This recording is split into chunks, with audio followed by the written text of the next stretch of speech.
Olá, meu irmão amado, olá, meu irmão querido, que a paz do Divino Mestre Jesus esteja sobre todos nós. E que todos, cada um de nós, queiramos estar imersos no Imaculado Coração de Maria Santíssima. Vamos falar um pouco sobre isso, sobre esta liturgia que fala de Jesus no templo, entre os doutores, tá bom? Mas antes, quero agradecer você que inscreveu-se no nosso canal, você que comentou, você que compartilhou, você que deu um like, você que deu um dislike, você que critica. Muito, muito obrigado, sobretudo a você, que é um crítico do nosso trabalho, da nossa obra. Eu fico feliz por isso, porque imagino que, quando criticamos, é porque temos conhecimento de causa, porque somos robustos naquilo que estamos fazendo. Então eu fico muito lisonjeado de ter você conosco a criticar. A sua crítica, com toda certeza, me faz mergulhar e conhecer melhor e fazer melhor aquilo que eu já venho fazendo dentro do meu melhor possível, tá bom? E falo isto sem nenhuma demagogia, até porque o lutador, para ser um vencedor, ele precisa lutar com alguém do seu porte ou alguém melhor do que ele, mais forte que ele. Então, seja muito bem-vindo, que Deus o abençoe grande e poderosamente. Hoje, se ontem falávamos sobre o Sagrado Coração de Jesus, hoje estamos falando sobre o Imaculado Coração de Maria Santíssima. Meu irmão amado, meu irmão querido, olha, tantas pequenas coisas, tantas, um universo de pequenas coisas maculam o nosso coração. Maculam o nosso relacionamento com Deus, maculam a nossa intimidade com Deus. Repito-me, um universo de coisas pequenas, coisas irrelevantes, coisas sem sentido, destrói a nossa comunhão, a intimidade da nossa relação com Deus. Maria Santíssima, ela não viveu um universo de pequenas coisas. Ela já estava inserida em um universo de grandes coisas. O seu universo é o universo de Deus, porque Deus amou o mundo de tal maneira que deu o seu Filho para que todo o que nele crê não pereça, mas tenha a vida eterna. Este deu o seu Filho para salvar o mundo todo, passa por Maria. Passou por ela. Então, ela não estava imersa ou submersa em um mundo de pequenas coisas. O seu mundo era um mundo grande, era um universo, e de coisas pesadas, de coisas fortes. Não era uma coisinha qualquer. Ela estava diretamente envolvida no projeto salvífico de Deus do mundo, porque Deus amou o mundo. Nesse projeto, Maria Santíssima está presente. E é exatamente no meio de coisas tão absurdas que ela vivencia. Desde o seu relacionamento com o seu querido José, até o momento da cruz, ela mantém-se unida ao projeto de Deus. Ou seja, não houve nada, absolutamente nada, que maculasse o seu coração, a sua intimidade com Deus. Ela sempre viveu uma amizade com Deus íntima, profunda, intensa, exemplar. Por isso, ela é o modelo acabado de cada cristão, de cada fiel da Igreja de Jesus Cristo. Este evangelho desta liturgia, esta peça, não dá para a gente ler esta peça sem ler a primeira peça, que é a circuncisão e apresentação de Jesus no templo. Esta é a segunda vez que Jesus vai a Jerusalém e ao templo. Como disse, esta peça ela é riquíssima. São Lucas, ele não está simplesmente descrevendo, relatando. Não. Ele não quer apenas dizer, olha, isto aconteceu assim, no dia tal, na hora tal, estava chovendo, estava sol, estava frio, estava calor. estar. E eles foram deste jeito, numa caravana, em cima de um jumento, foram não sei o quê, não sei o quê. Tantas pessoas mais foram com ele. Ele não quer, não é isto que ele está dizendo. Mais que um relato histórico, o evangelista, e não apenas São Lucas, ele está fazendo uma teologia de alto nível. Não podemos perder isto de memória, porque senão a gente vai falar coisas tão absurdas contra Nossa Senhora. Não é? Já escutei por aí que ela era uma desleixada. Como que uma mãe vai deixar o seu filho de qualquer jeito, de qualquer maneira? Depois de um dia todo de viagem, é que ela vai dar conta que o menino não estava, sobretudo aquele menino. Então, quando a gente faz esse tipo de pergunta para o texto, não vou dizer que a crítica literária não deva fazê-las, mas a gente vê que essa crítica, feita onde é feita, no meio, no círculo onde é feita, não é uma questão de criticar o texto, de criticar os fatos, é simplesmente de apontar o dedo denigrindo a figura de Maria Santíssima. É apontar o dedo dizendo-lhe que ela foi uma mulher maculada pelo desleixo, pelo desrespeito. Ela desrespeitou Jesus Cristo, o Salvador da humanidade, não fez caso dele. São coisas absurdas que fogem, que extrapolam sobretudo, o princípio autêntico que fez o evangelista produzir uma obra desta tão elegante, tão sólida e tão sóbria. É bom dizer que o que vou querer falar mesmo aqui, é o versículo 47 do capítulo 2, todos os que o ouviam, e todos os que o ouviam admiravam a sua inteligência e respostas. É isso que quero que vou falar. Mas antes de chegar lá, como disse, esta peça ela é muito rica. Não dá para nós lermos esta peça de Jesus no templo entre os doutores sem a circuncisão e a apresentação do menino no templo. Não podemos esquecer que esta é a segunda vez que Jesus está indo a Jerusalém e ao templo. Na primeira vez que Jesus foi a Jerusalém, aos 40 dias de nascido, não aconteceu o inconveniente da segunda vez. Este acontecimento que dá muito o que dizer, inclusive uma crítica contra a figura de Maria Santíssima. Assim que eles terminaram, que concluíram, olha lá o versículo 39 do capítulo 1. Quando acabaram de cumprir tudo segundo a lei do Senhor, voltaram a Galiléia para a sua cidade Nazaré.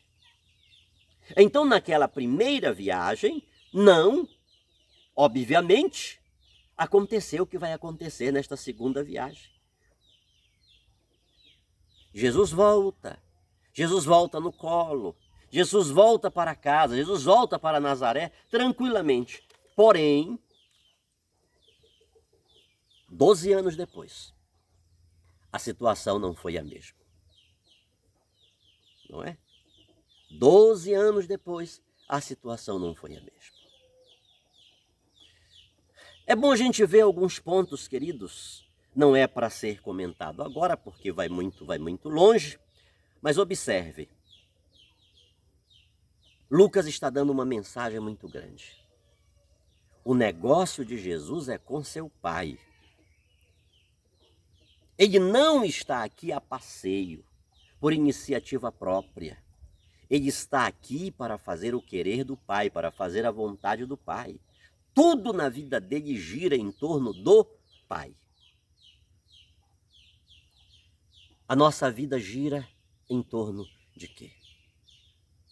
Segunda coisa, a caravana, os peregrinos que iam à festa e às festas, eles dividiam-se em vários grupos. E aqui São Lucas ele fala pelo menos de 3 grupos. Jesus não estava no grupo dos pais, onde estavam seus pais.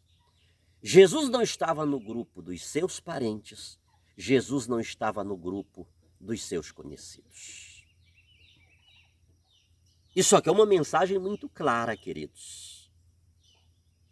Isto é uma mensagem muito clara. Porque Jesus está indo embora. Ele está cortando os laços, os vínculos.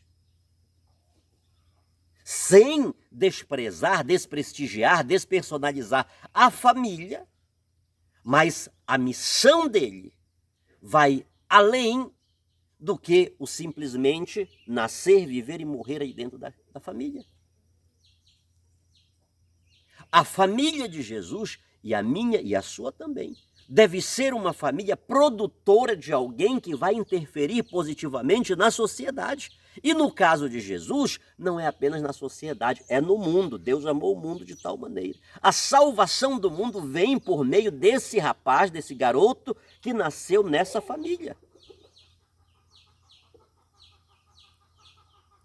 Então São Lucas está, por isso disse, é uma peça rica, que a gente vai passar dias, e quanto mais for o desarnamento intelectual de quem estiver falando, mais se vai falar, porque é rica, é riquíssima esta peça. Então, Lucas está dizendo aqui, ele não está em nenhum daqueles 3 grupos. E vai chegar a hora, e chegará a hora que ninguém o encontrará mesmo aqui. Seus pais o encontraram no templo, o reencontraram no templo. Mas chegará a hora em que ninguém o verá aqui, porque ele voltará definitivamente para o seu pai, com quem ele sempre esteve. E ele só esteve aqui por causa do querer do seu pai. Tudo isso, queridos, faz parte do mistério de Maria Santíssima. Tudo isso faz parte do Imaculado Coração de Maria Santíssima. Na primeira viagem, é provável que Jesus tivesse 40 dias de vida. Na segunda viagem que ele faz a Jerusalém, ele está com 12 anos. Só não esqueça que quando Jesus tinha 40 dias de vida, que ele foi ao templo pela primeira vez, ele lá encontra uma mulher que tinha 84 anos. A profetisa Ana. Vou repetir. A segunda vez que Jesus vai ao templo, ele tem 12 anos. Na primeira vez ele tem 40 dias. Porém, quando ele tinha 40 dias, que ele chega ao templo, naquele momento que Simeão tinha falado coisas estupendas sobre o menino, aparece uma mulher idosa, a profetisa Ana, que tinha 84 anos. 8 e 4 são 12. Este número não está aí para dizer literalmente a idade de Ana. É um número teológico. Toda a história patriarcal de Israel, todas as 12 tribos de Israel que estão configurados na profetisa Ana, agora vão se realizar no menino que tem 12 anos. E mais uma vez, onde é que ele está? No templo. Por que aos 40 dias ele foi ao templo? Para tratar as prescrições da lei em relação ao Pai. Por que na segunda vez ele vai ao templo? Para tratar das coisas de Deus relacionadas ao seu Pai. O templo é um lugar importante. Infelizmente, não pouco, ele tem se tornado uma casa de salteadores. Isso é um fato. Como aquele templo, onde ele esteve por 2 vezes, ele teve que ir outras vezes. E numa dessas vezes, ele teve que jogar as bancas dos vendedores, dos cambistas. Ele fez aquele carnaval, porque o templo havia perdido a sua finalidade. Havia necessidade de uma purificação. Na primeira vez, os pais de Jesus ficaram maravilhados com o que o velho Simeão dizia sobre o menino. Não esqueça uma coisa, um detalhe aqui, queridos. Desculpe que o tempo, né? Veja bem, Simeão ainda não havia acontecido Pentecostes. Ainda não havia acontecido a ressurreição de Jesus. Jesus ainda não tinha ficado ressurreto no meio dos discípulos e soprado sobre eles o Espírito Santo. Mas Simeão, por 3 vezes, vai falar aqui no texto. Ele era movido pelo Espírito Santo. O Espírito Santo estava com ele. Ele foi ao templo pelo Espírito Santo. Repito-me, na primeira vez que Jesus foi a Jerusalém ao templo, os pais de Jesus estavam admirados com o que se dizia do menino. Na segunda vez que Jesus vai ao templo, todos estavam admirados com a inteligência, com as perguntas e com as respostas daquele menino de 12 anos. Não esqueça, queridos, que se aos 40 dias de vida, os pais de Jesus estavam felizes,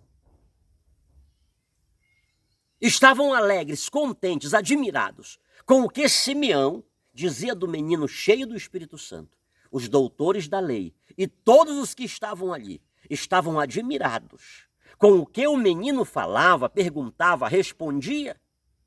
Até porque, queridos, ele e o Espírito Santo eram uma só coisa. Aquele Espírito Santo que esteve em Simeão e que o usou para dizer o que disse sobre o menino, inclusive sobre a sua história, a história de Israel, que está findando para dar início ao novo Israel. Esse Espírito Santo estava ali no próprio Jesus Cristo. Então não era à toa que todos os que ouviam o menino estavam admirados com o que ele dizia. Na primeira vez que ele foi ao templo, o velho Simeão, ele se dirige a Maria. Os pais estavam admirados com tudo o que diziam, mas Simeão dirige-se à mãe do menino. E ele fala: a espada atravessará a tua alma, este menino será causa de queda, de soerguimento, aquela coisa toda. Lá no templo, na segunda vez, quem vai falar é Maria Santíssima. Entende, queridos? Repito-me, é uma peça rica de detalhes. É muita coisa que tem aqui para ser explorada. E tudo que está nesta peça, sem que precisemos das nossas convenções pessoais, partidárias, reticentes, essa peça quer nos dar lições extraordinárias. E eu espero que o Espírito Santo que esteve sobre Simeão, o Espírito Santo que esteve sobre Maria Santíssima, ele também esteja sobre a sua vida, para que você possa adequadamente, sobriamente, com amor, receber as mensagens que São Lucas está falando nesta peça. Mas o que me chama a atenção, e eu quero terminar já aqui, já foi muito longe esse negócio aqui, é que todos que o ouviam estavam admirados. Todos os que o ouviam. Quem escutava o seu falar, o seu perguntar e o seu responder, estavam admirados. A gente lendo por aí os estudos da humanidade, a ciência diz que cerca de 70 mil anos atrás, o Homo sapiens, ele despontou, ele evoluiu, ele eclodiu graças ao surgimento de novas maneiras de pensar, de uma nova maneira de se comunicar, de uma nova linguagem. Embora, obviamente, essa nova linguagem do Homo sapiens não tenha sido o primeiro sistema vocal de comunicação. Até porque todo animal possui algum tipo de linguagem. Mas a nova linguagem que o homem adquiriu A nova habilidade linguística do Homo sapiens deu-lhe expansão, cooperação intelectiva, deu-lhe desenvolvimento, e um desenvolvimento sem precedentes. Repito-me, segundo a ciência, isto deu-se há 70 mil anos atrás. E eu fico a perguntar-me, por que todos que o ouviam estavam admirados com a inteligência do menino de 12 anos? Eu fico perguntando-me, queridos, não questionando a ciência, eu gosto disso, a gente precisa buscar conhecer. A encíclica do Papa João Paulo II, Fides et Ratio, fé e razão, são as duas asas através das quais o homem chega ao conhecimento da verdade. Eu fico a perguntar-me, que são 70 anos ao lado dos bilhões de anos, em cujo início o menino de 12 anos já era Deus. Lá no início de tudo, esse início que eu acho até que a ciência é muito pequena em colocar apenas 14 bilhões de anos. Nesse início, seja nesse número ou muito mais que isso, aquele menino de 12 anos que estava lá no templo entre os doutores, ele já era Deus, ele já estava lá. Ele já estava tratando dos negócios do Pai. Ele já vivia em função do Pai. Ele já sabia do querer e da vontade do Pai. E ele lá não estava como uma criança de 40 dias ou como um pré-adolescente de 12 anos.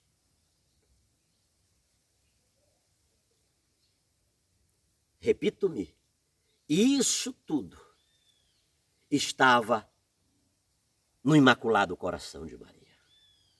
Você já imaginou quantas pessoas deixam o seu coração macular-se por causa das glórias? Por causa dos triunfos? Por causa das vitórias? Por causa dos elogios? Por causa das bajulações? O que Simeão e Ana disseram para Maria lá no templo foram coisas tremendas. O que os doutores da lei disseram sobre o menino, e aqui está resumido, queridos. O texto do Evangelho está resumidíssimo. O que eles disseram para os pais de Jesus?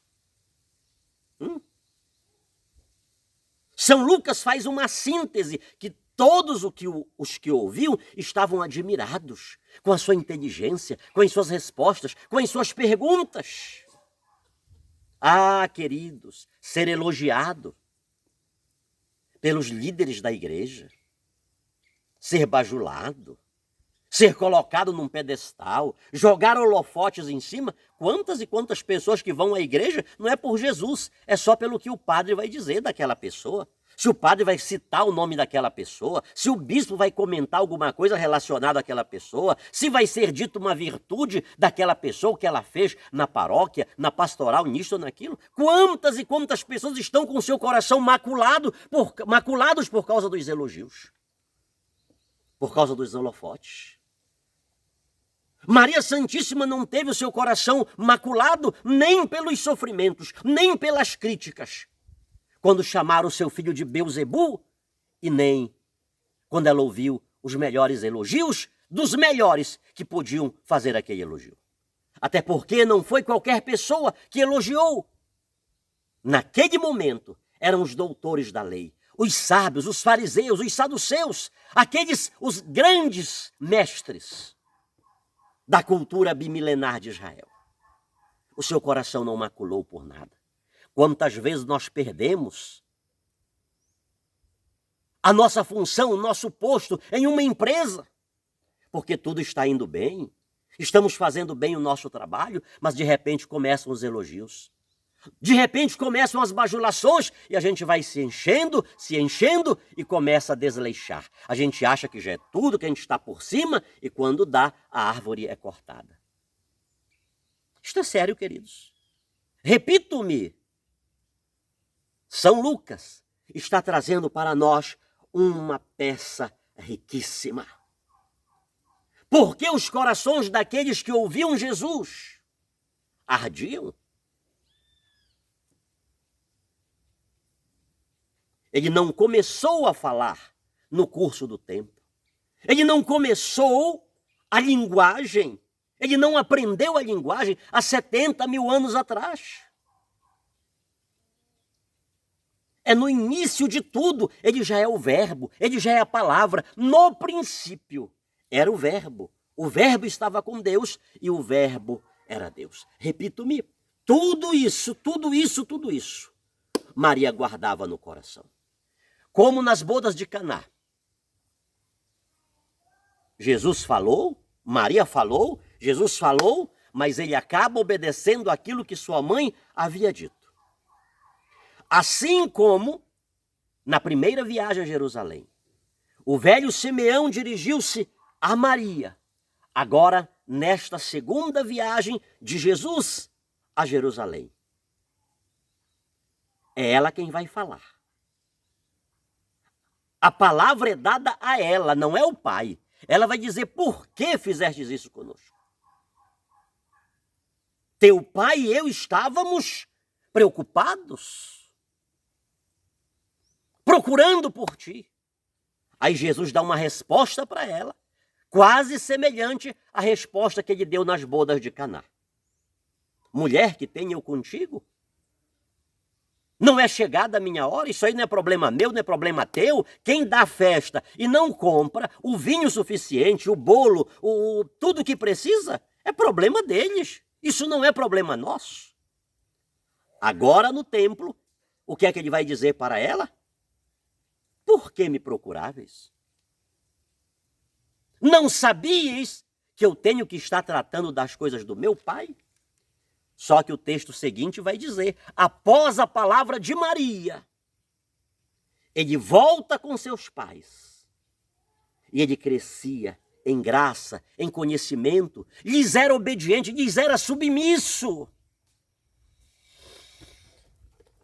Meu irmão amado, meu irmão querido, Maria é a mãe de Deus.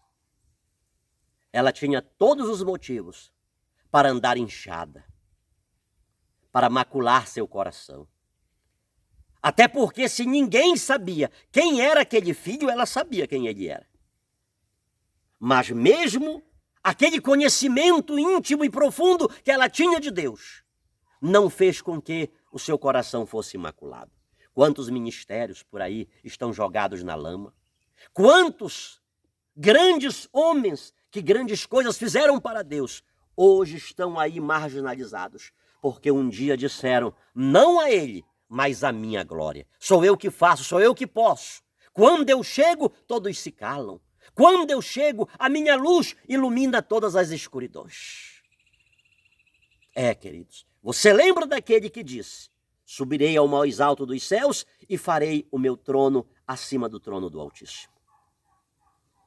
Aprendamos hoje, nesta festa do Imaculado Coração de Maria, a guardarmos a nossa intimidade mais profunda, a nossa relação mais profunda com Deus, sem que nada venha macular o nosso coração. Que desça sobre todos nós, hoje e sempre, a bênção desse Deus Todo-Poderoso, que é Pai, Filho e Espírito Santo. Amém, amém, amém.